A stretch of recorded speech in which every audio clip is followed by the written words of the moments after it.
Good morning to all of you my dear friends, welcome to my channel अपना success point.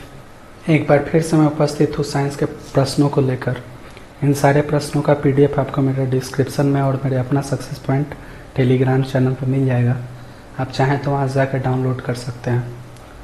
चलिए शुरू करते हैं। क्वेश्चन नंबर 1 है आपका, मनुष्य के मस्तिष्क का वजन कितना होता है? तो मनुष्य का मस्तिष्क का वजन 1400 ग्राम होता है। तो बी नंबर आपका सही जवाब होगा। 2 नंबर सवाल है आपका, मनुष्य का तंत्रिका तंत्र कितने भागों में विभक्त होता है? यानी मनुष्य का जो तंत्रिका तंत्र होता है वह कितने भागों में बटा होता है? तो इसका 3 भागों में बटा होता है। तो बी आपका जो होगा सही जवाब होगा।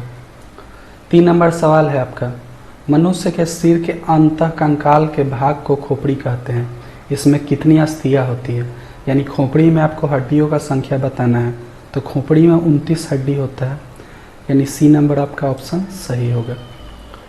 प्रश्न संख्या 4 है आपका, विटामिन ए की कमी से होने वाला रोग कौन सा है? तो विटामिन ए की कमी से रतौंधी हो जाता है। बेरी बेरी जो होता है वह विटामिन बी की कमी से होता है। तो आपका सही जवाब होगा ए रतौंधी। प्रश्न संख्या 5 है आपका, बाल अवस्था में कुल हड्डियों की संख्या कितनी होती है? तो बाल अवस्था में कुल हड्डियों का संख्या 300 होता है, लेकिन इसमें सबसे ज़्यादा ऑप्शन को देख के मारेंगे तो 300 तो है नहीं, तो सबसे ज़्यादा क्या है 270। यानी बाल अवस्था में हड्डियों का संख्या इस क्वेश्चन के अकॉर्डिंग 270 होगा।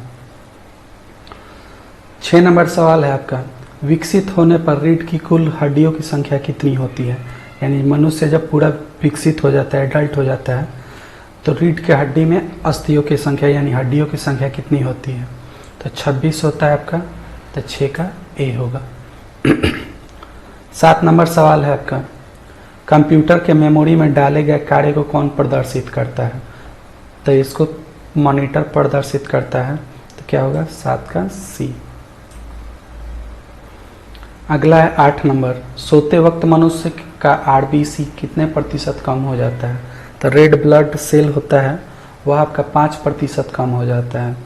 तो इसका आंसर हो जाएगा डी 5%। प्रश्न संख्या 9 है आपका, सपनों के अध्ययन को क्या कहते हैं? यानी सपनों के अध्ययन को, पढ़ाई को क्या कहते हैं? तो सपने के अध्ययन को ओर्निरोलॉजी कहा जाता है। तो आपका हो जाएगा ए नंबर सही जवाब। 10 नंबर सवाल है आपका, मनुष्य के सौंदर्य के अध्ययन को क्या कहते हैं? तो मनुष्य के सौंदर्य के अध्ययन को कैलोलॉजी कहते हैं। तो 10 का बी होगा। 11 नंबर क्वेश्चन है आपका, मनुष्य के फेफड़े का आंतरिक क्षेत्रफल 93 वर्ग मीटर होता है, जो शरीर के बाहर क्षेत्रफल का कितना गुना होता है? तो जो शरीर के बाहरी क्षेत्रफल का कितना होता है 40 गुना होता है। अगला है 12 नंबर सवाल, मनुष्य के शरीर के भीतर प्रति सेकंड लगभग कितनी कोशिकाएं नष्ट होती हैं? तो शरीर के भीतर 1.5 करोड़ कोशिकाएं नष्ट होती है। यानी यहाँ पे 1.5 करोड़ ऑप्शन में नहीं है, क्या होगा 150 लाख। यानी 12 का आपका डी आंसर होगा।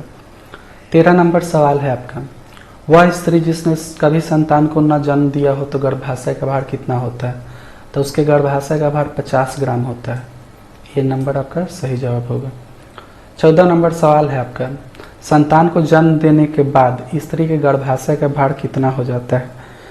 तो संतान को जन्म देने के बाद स्त्री के गर्भाशय का भार 100 ग्राम हो जाता है। तो बी आपका सही जवाब होगा।